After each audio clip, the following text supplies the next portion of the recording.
Hello বন্ধুরা, আমার চ্যানেলে তোমাদের সবাইকে স্বাগত। আজকে আবার একটা রান্নার ব্লগ নিয়ে। আজকে আমার মা বানাবে হচ্ছে আলু পোস্ত। তো এই আলু পোস্তটা একটু সাধারণ যে ওয়েটা আছে তার থেকে একটু ডিফারেন্ট ওয়েতে বানানো। কিভাবে সেটা দেখিয়ে দেবো। টমেটো আছে। হ্যাঁ, এই আলু পোস্তটা করতে এই আলুটা সেদ্ধ করে নেওয়া হয়েছে। এই আলুটা সেদ্ধ করে নেওয়া হয়েছে এবং সাথে এটা কি আছে মা? টমেটো, কাঁচা লঙ্কা। আচ্ছা, টমেটো বাটা এবং তার মধ্যে কাঁচা লঙ্কা চেরা। আর এটার মধ্যে রয়েছে হচ্ছে পোস্ত বাটা। পোস্তর সাথে কি আর কিছু রয়েছে মা? ধনে পাতা বাটা আর পোস্ত বাটা। তাহলে আলু সেদ্ধ রইল, পোস্ত বাটা রইল, ধনে পাতা বাটা রইল, টমেটো বাটা আর লঙ্কা বাটা। আর সাথে একটা জিনিস বলি, আমাদের বাড়িতে কিন্তু আলু পোস্ততে অবশ্যই অল্পখানি হলেও হলুদ দেওয়া হয়। তেলটা গরম করতে দেওয়া হয়েছে, তো তেলটা একটু গরম হোক, তারপরে আস্তে আস্তে আচ্ছা এর মধ্যে একটা গোটা শুকনো লঙ্কা ফোড়ন দেওয়া হবে। এই শুকনো লঙ্কাটা ফোড়ন দিয়ে দিলাম। তেলটা একটু গরম হলে তারপরে শুকনো লঙ্কাটা ফোড়ন দেওয়া হলো। তাহলে চিটে উঠবে না, এটাও বলবো। মা যেমন সবসময় কি করে, এই যে কড়ার মধ্যে খুন্তিটা যে রাখা, এর ওপরেই একটা মানে আন্দাজ হয়ে গেছে। সত্যি কথা বলতে আমি এটা পারি না। আমাকে বোধহয় 5 থেকে 10 বার মুখে দিয়ে দিয়ে টেস্ট করতে হয় যে কেমন হয়েছে, নুনটা কি হয়েছে। হ্যাঁ, তো মা ওই জন্য কী করে, এই নুন আর হলুদটা মোটামুটি মাপ মতো এরকম দিয়ে দেয়। আর এতে কি হয়, অনেক সময় তেলটা ছিটেও ওঠে না। এই যে দিয়ে দিল, এইবার আলু সেদ্ধগুলো দিয়ে দিল।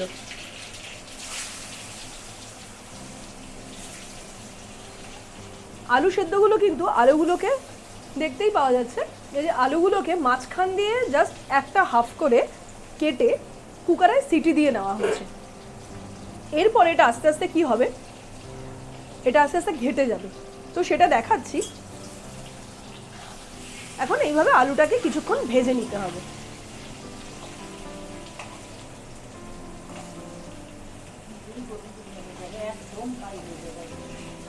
হ্যাঁ, মানে একদম ঘাটা ঘাটা হয়ে যাবে। আচ্ছা, একটা জিনিস আমি মিস করে গেছি, এর মধ্যে একটুখানি হিং দেব, অল্প একটুখানি, মানে এই 1 চিমটি মতো হিং দেওয়া হলো। দিয়ে আলুটাকে এবার একটু ভালো করে ভাজতে হবে।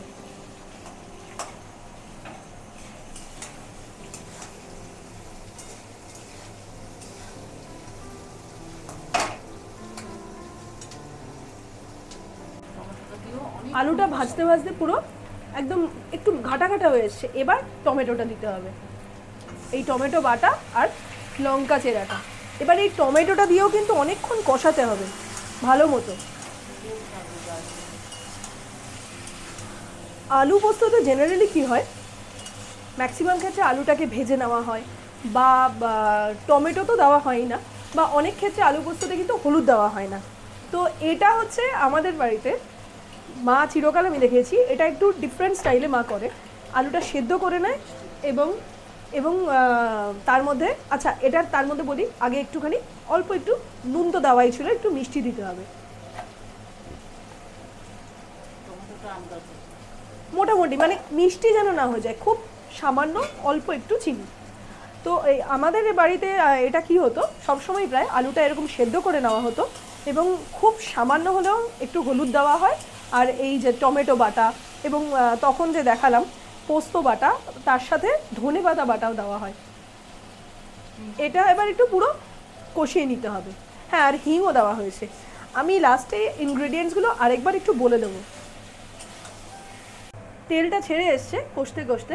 আচ্ছা এবার মা ওই পোস্তটা দেবে। আচ্ছা, এবার পোস্তটা দেওয়া হবে। পোস্তটার মধ্যে কি আর কিছু ছিল, তিল বাটা মা কিছু? না না, আজকে দেই তিল বাটা, আজকে শুধু পোস্ত। আচ্ছা, মাঝে মাঝে মায়ের মধ্যে তিল বাটাও দেয়, তবে আজকে এটা শুধু পোস্ত বাটা এবং সাথে একটু ধনে পাতা বাটা। এটা আচ্ছা, আজকে শুধু পোস্ত বাটাই ছিল। আর তো আর টমেটোটা নাড়তে নাড়তে তেলটা যখন ছেড়ে আসবে, মানে মশলাটা কষে আসবে, তখনই কিন্তু এই পোস্ত বাটাটা দিতে হবে।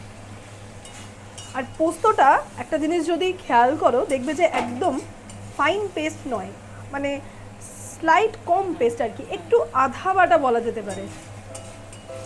মানে মা যেমন ফাইন পেস্ট পোস্ত খেতে ভালোবাসে না, তো এটা একটু হালকা স্লাইড আধা বাটা, এটাও বেশ ভালোই লাগে। বাড়িতে অবশ্যই ট্রাই করে দেখতে পারো।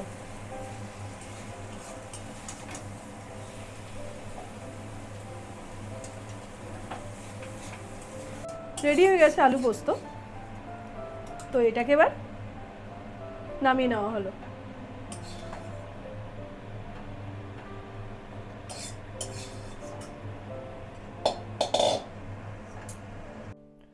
আলু পোস্তটা রেডি হয়ে গেছে। তো এই আলু পোস্তটা বানাতে যা যা লাগে আমি আরেকবার বলে দিচ্ছি। আলুটাকে সেদ্ধ করে নিতে হবে এবং এর সাথে লাগবে পোস্ত বাটা, অল্প ধনে পাতা বাটা, অল্প একটুখানি হিং, নুন মিষ্টি স্বাদ মতো, কাঁচা লঙ্কা চেরা আর একটু হলুদ, সেটা হচ্ছে যদি কেউ দিতে চাও তাহলে। তো রেডি হয়ে গেছে আলু পোস্ত। আর অবশ্যই কিন্তু আমার ভিডিওগুলো যদি ভালো লাগে তাহলে কিন্তু লাইক, শেয়ার আর সাবস্ক্রাইব করুন।